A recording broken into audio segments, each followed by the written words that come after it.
ये जो मैं आपको कहानी बताने जा रहा हूँ इससे आप शॉक हो जाएंगे कि आज के डेट में भी करंट डेट में दो भाइयों ने मिलके ऐसा स्कैम किया कि किसी को कानो कान भनक नहीं लगी। इवन सेबी को भी इतनी 8-9 कंपनियों में घूम घूम के चक्कर आ गए और उसके बाद पता चला कि भाई इन्होंने तो पूरी की पूरी कंपनी सीधे बैंक और सारा का सारा सबको दिवालिया घोषित किया और निकल लिए। वो तो अच्छी बात यह है कि समय रहते किसी ने सेबी को बता दिया कि देखो यहाँ पे घोटाला चल रहा है। तो मैं बात कर रहा हूँ अनमोल जग्गी और पुनीत जग्गी की। दो भाई थे जो हरियाणा में जग्गी फैमिली से आते थे, बैकग्राउंड आर्मी से था। दोनों भाइयों ने मिलके इंजीनियरिंग की पढ़ाई की। जो बड़ा भाई था अनमोल जग्गी, उसने क्या किया, पेट्रोलियम इंजीनियरिंग की।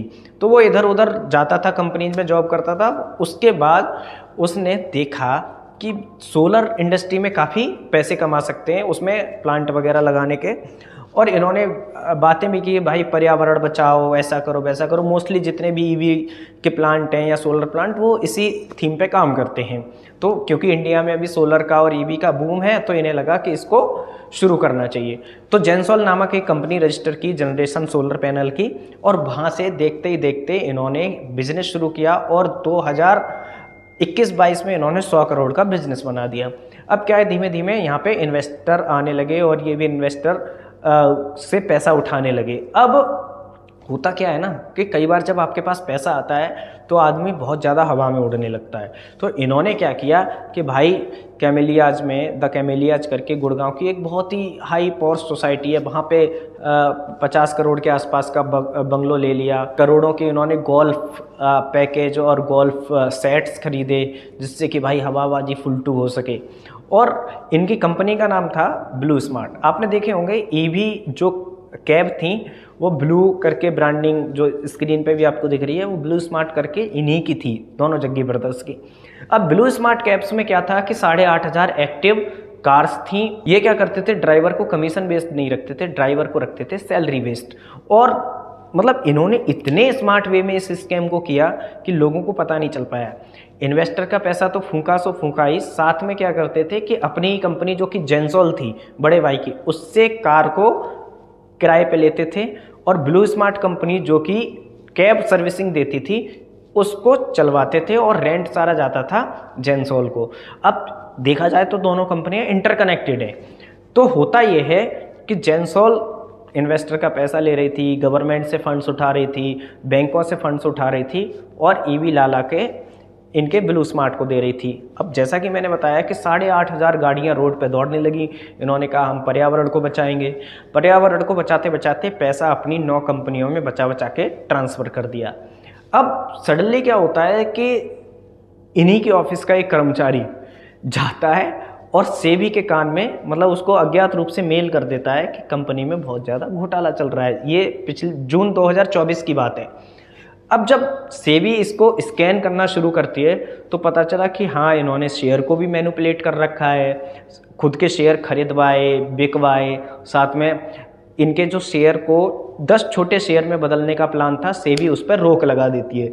अब जैसे ही इतना होता है, जो इन्वेस्टर थे इनके, जिसमें अश्नीर ग्रोवर भी शामिल है, वो क्या करते हैं, सबके कान खड़े हो जाते हैं, भाई सब अपना पैसा लेना वापस शुरू कर देते हैं। इनकी जो स्कीम थी ब्लू स्मार्ट ईवी टैक्सी वाली, उसमें ये था कि एक तो चाहे बारिश हो, दिन हो, रात हो, आप प्री बुकिंग भी कर सकते हैं। मतलब आपने टैक्सी बुक कर दी और जितने बजे 4 दिन बाद 5 दिन बाद आपको चाहिए वो उतने ही प्राइस में आपको वहाँ पे डिलीवर करेगी, आके पहले से ईवी वाला खड़ा हो जाएगा आपकी लोकेशन पे। तो एक तरीके से यह वॉलेट सिस्टम चला रहे थे कि आपने वॉलेट में 4,000 रुपये डाल रखे हैं और आप अगले महीने तक इनको यूज कर सकते हैं। अब और उस पर डिस्काउंट वगैरह भी देते थे।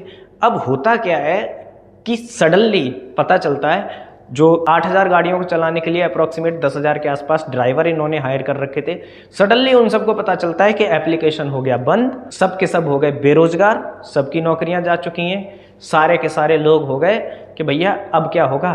और इससे भी बड़ी चीज़, जिन्होंने अपने वॉलेट में प्रीमियम सर्विस लेने के लिए और अपनी अपकमिंग जो शेड्यूल कर रखी थी कैब वगैरह, वॉलेट में जो पैसे डाल रखे थे वो पैसा भी वो एक्सेस नहीं कर पा रहे। पूरी जब इस जेंसॉल के और इस पूरे सेबी ने जब इसकी जांच की तो पता चला कि भैया इन्होंने पूरे के पूरे 262 करोड़ का घोटाला किया है। वो 262 करोड़ ये किधर डकार गए किसी को कुछ पता नहीं। इन्होंने फर्जी डॉक्यूमेंट्स बनाए, फर्जी मैनिपुलेशन की। जब जून 2024 में जब इनके पास किसी ने मेल की तो पता चला कि एजेंसीज ने भी इनकी अप्रूवल रेटिंग जो क्रेडिट की होती है वो काफ़ी लो कर रखी थी। मतलब इन्होंने पेमेंट वगैरह भी टाइम पे नहीं किए थे इतने सारे पैसे देने के बावजूद। तो ये सारी चीज़ें इस तरीके से ऑपरेट हो रही थी कि उनको फ़र्क ही नहीं पड़ रहा था कि क्या चल रहा है क्या नहीं चल रहा है। बस अपनी हवाबाजी, अपना महंगा घर, महंगा इंटीरियर, सारी चीज़ें इस तरीके से चली। फाइनली ये हुआ कि जग्गी ब्रदर्स ने अपनी कंपनी को ब्लू स्मार्ट को क्लोज कर दिया और आज की डेट में जितने लोग इससे जुड़े हुए थे वो भैया किसी दूसरे के पास अपनी जॉब के लिए घूम रहे हैं और जितने लोगों ने इन्वेस्टर ने अपना पैसा डाल रखा था उसको इन्होंने टोपी पहना दिया कि भाई हम 90 दिन के अंदर आपका पैसा दे देंगे। अब वो पैसा वापस आता है नहीं आता है वो तो बाद की चीज़ है। एक चीज़ और थी कि सबसे बड़ी बात ये होती है कि कंपनी के इंटरनल मैनेजमेंट को पता होता है।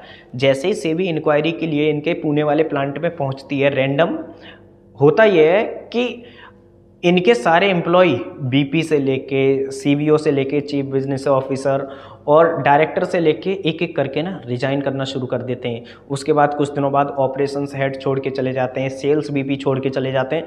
मतलब मैनेजमेंट को अंदर खाते कहीं ना कहीं पता था कि अंदर चल क्या रहा है। और जब ये छोड़ के जाते हैं इस तरीके की चीज़ें होती हैं तो कंपनी को भी सीधी सी बात है कि आप सीईओ बदलो, चाहे आप कंपनी की चीज़ों को फाइनेंशियल्स को सुधारने की कोशिश करो, फिर होता नहीं है। एक बार आपने गड़बड़ कर दी, चाहे वो छोटी है या बड़ी है, वो आपकी सेबी ने अगर पकड़ ली तो सेबी तो भाई कार्रवाई करेगी।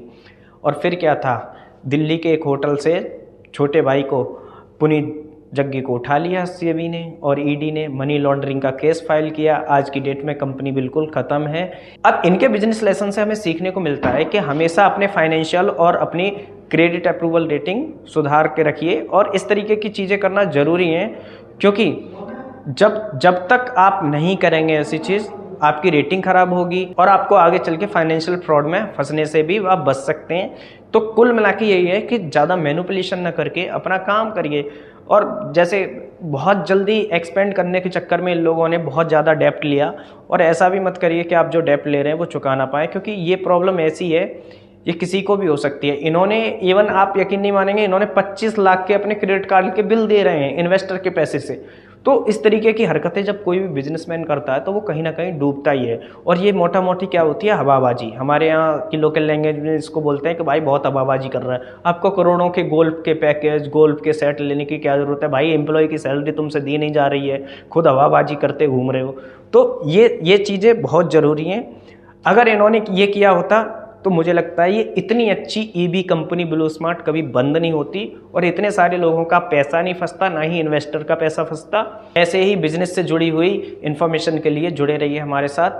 हमारी वेबसाइट पर विजिट करिए www.directrate.in, या फिर आप डायरेक्टली हमें कॉल कर सकते हैं। फाइनेंस चाहिए आपको, फाइनेंस से जुड़ी हुई हेल्प चाहिए तो 9010031003 पर। इस वीडियो में इतना ही। बहुत बहुत धन्यवाद। जय हिंद।